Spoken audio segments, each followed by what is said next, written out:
A very good evening and welcome back, ladies and gentlemen. Thank you very much for your greatest support. Now, away from what is happening in Tanzania right now, I want us to focus on what is happening in our country.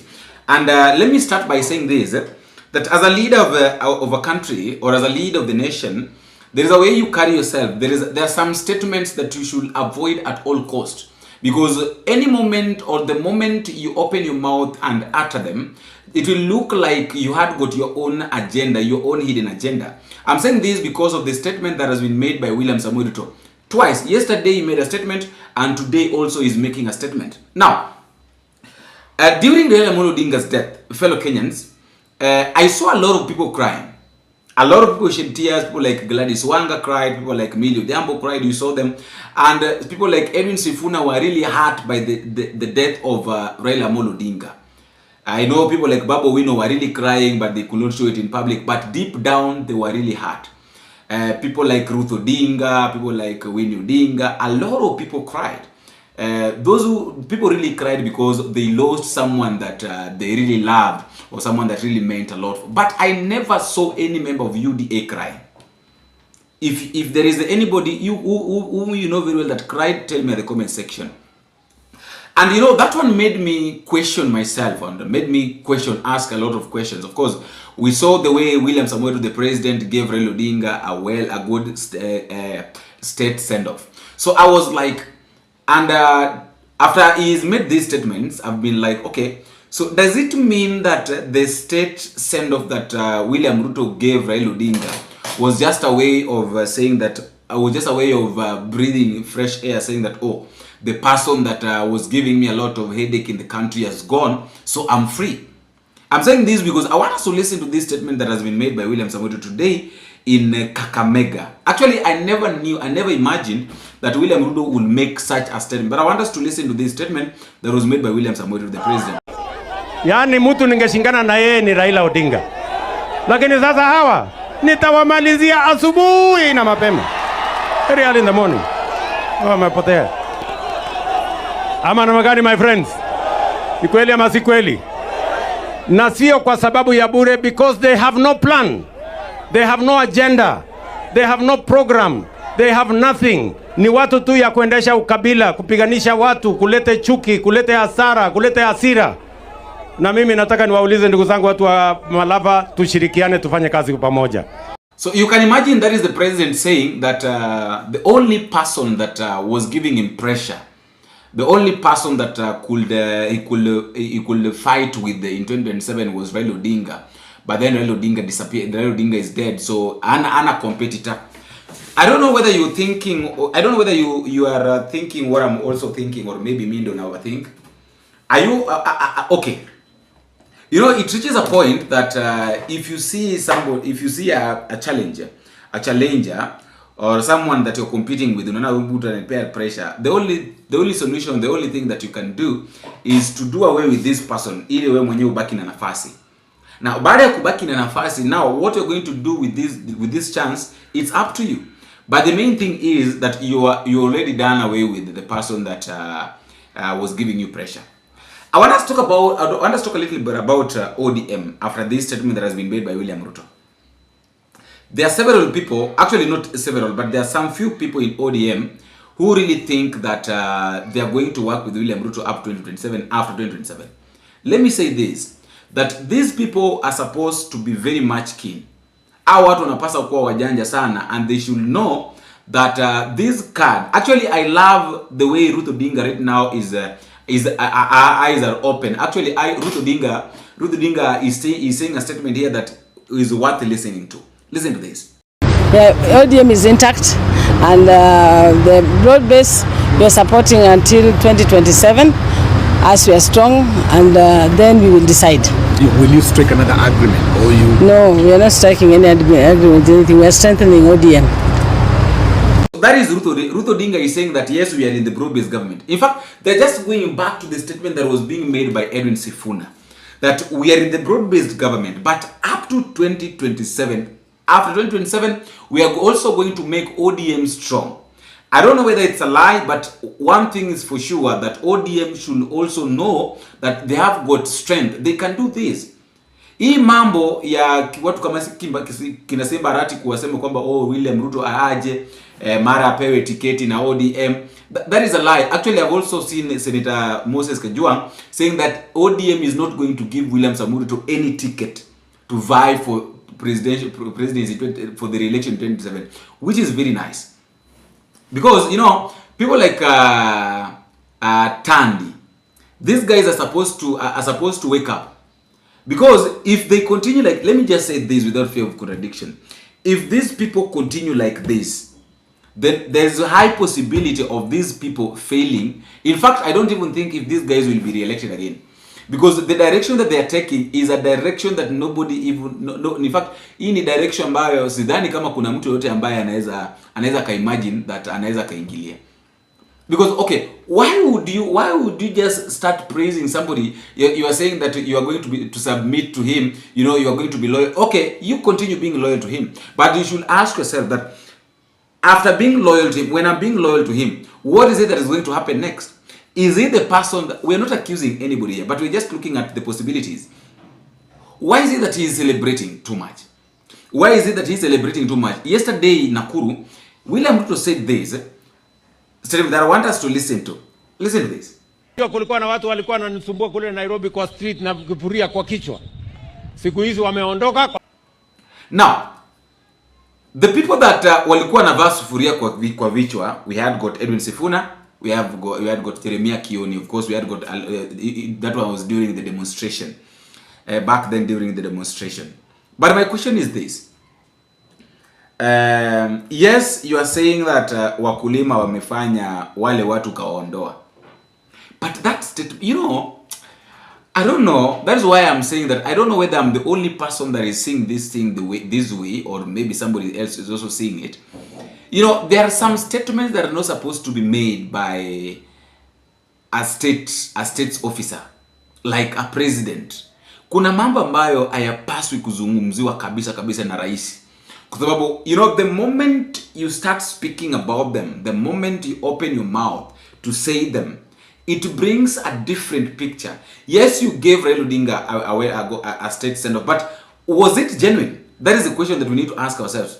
Now, the way Raila Odinga was buried, the way Raila Odinga was given the last respect, was it really genuine?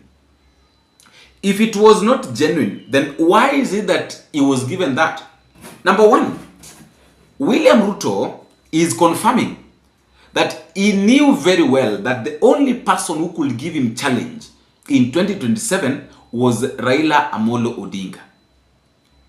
And I've told you before that if you realize that you have a competitor and this person, you cannot do away with him because he's the only person who can give you stress, then the only thing to do, the only noble thing to do so that you can forget about this person is to take him from the picture.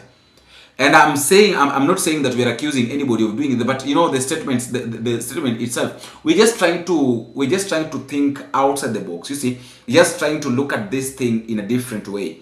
That could it happen? Could it happen? You know, it is not that it happened, or maybe it's not that he did it, but the statement, you know, there are some statements that you can make that betrays you.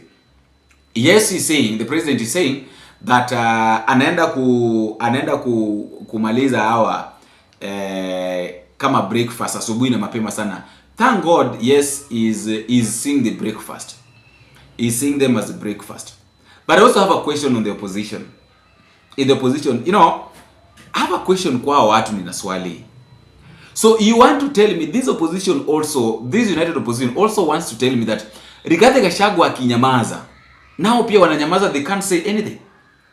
Why can't they also come out, you know, why can't they also come out and speak? Why? Why can't they come out and tell us what they got?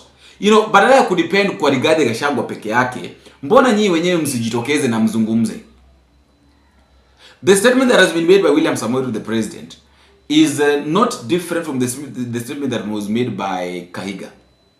But I'm trying to make the comparison and ask myself these questions. That why is it that the statement that was made by Governor Kahiga was taken so serious that he was laughing He was celebrating Raila Odinga's death. Yet, according to him, he said that I was not celebrating. I was just saying that God takes that one person who is very much important, that is loved, that can bring a lot of change.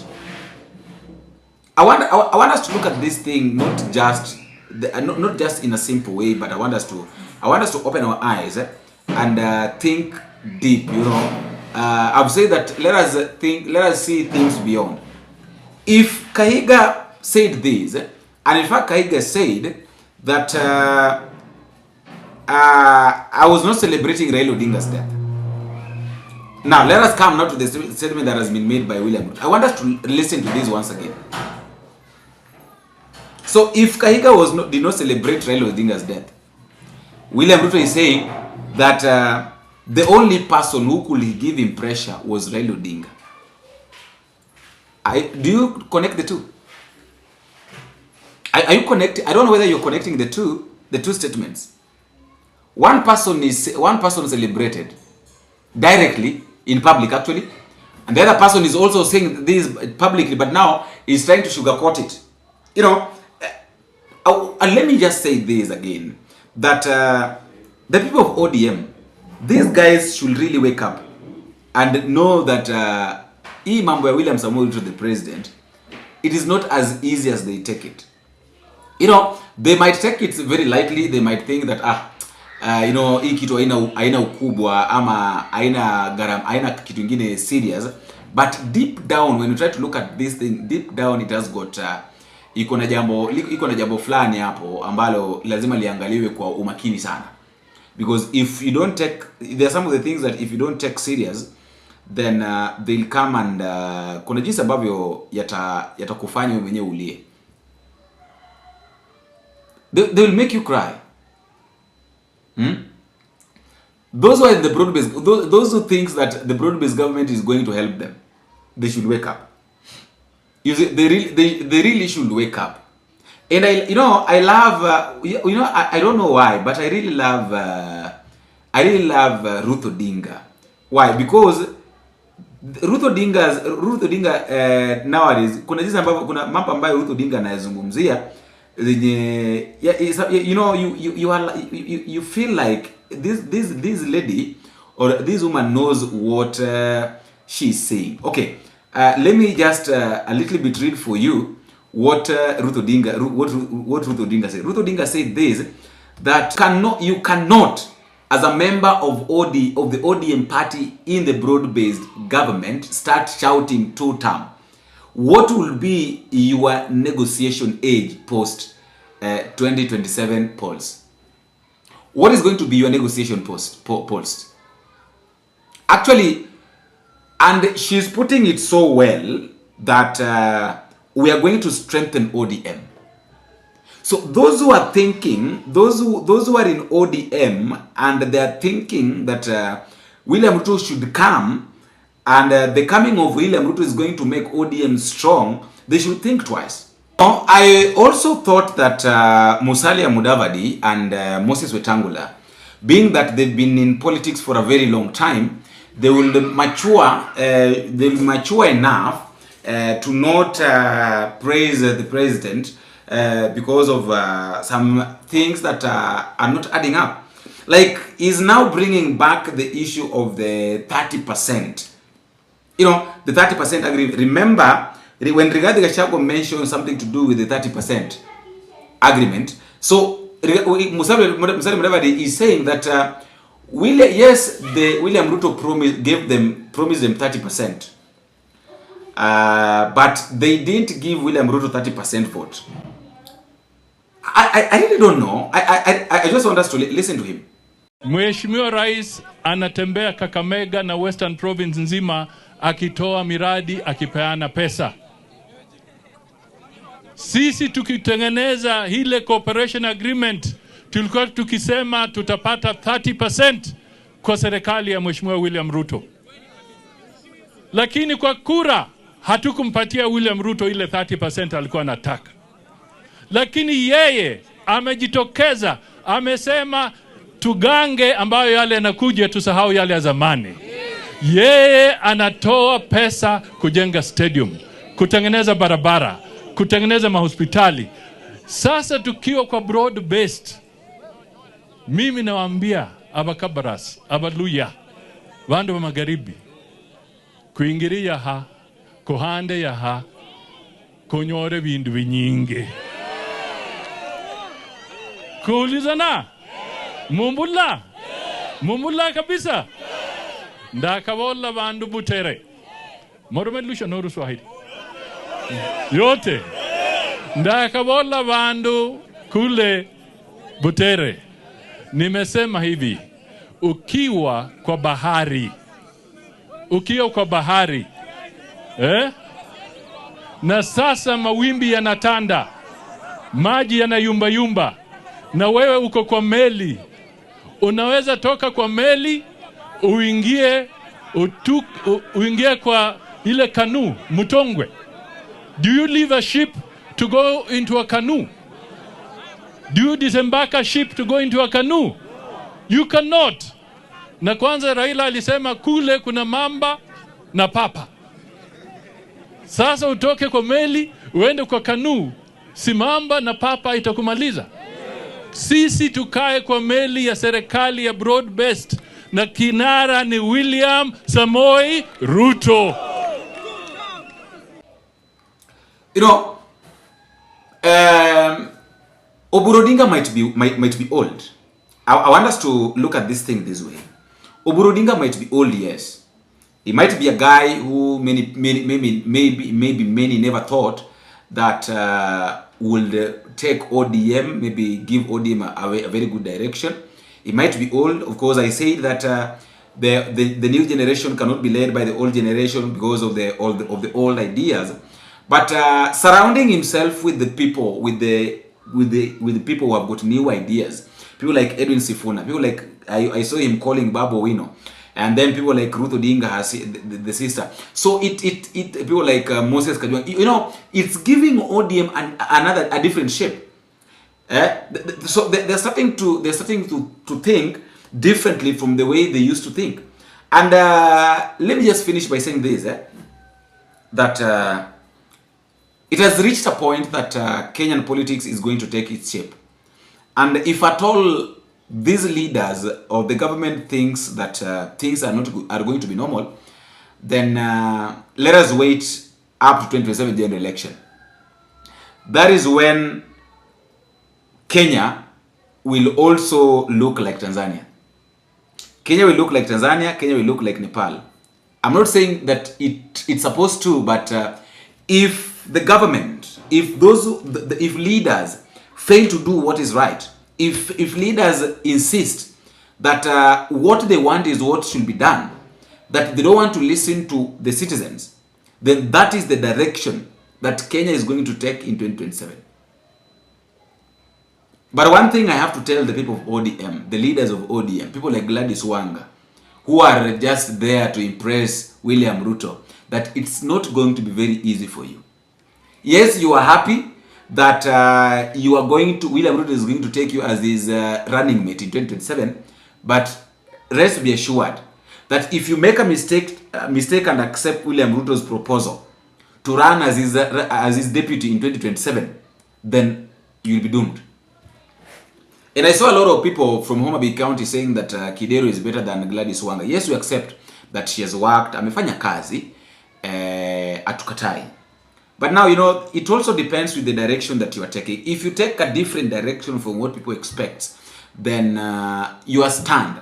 You see, once you twist from your stand, from what you believed in, you turn from what you believed in, simply because there is a little bit of change, and divert to a different place where people don't believe in, but you want to take them, you want to force them to believe there, then people will start questioning. Wataanza kuweka alama ya maswali, wataanza kuweka alama ya dukuduku, wakijiuliza kwamba kwa nini? And of course we all know that her interest is to become the deputy president in 2027.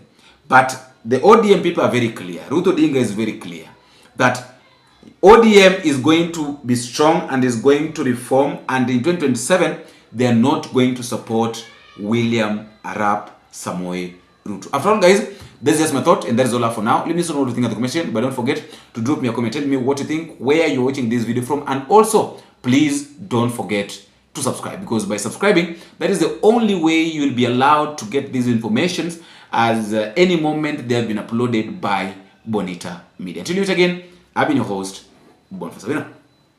Big.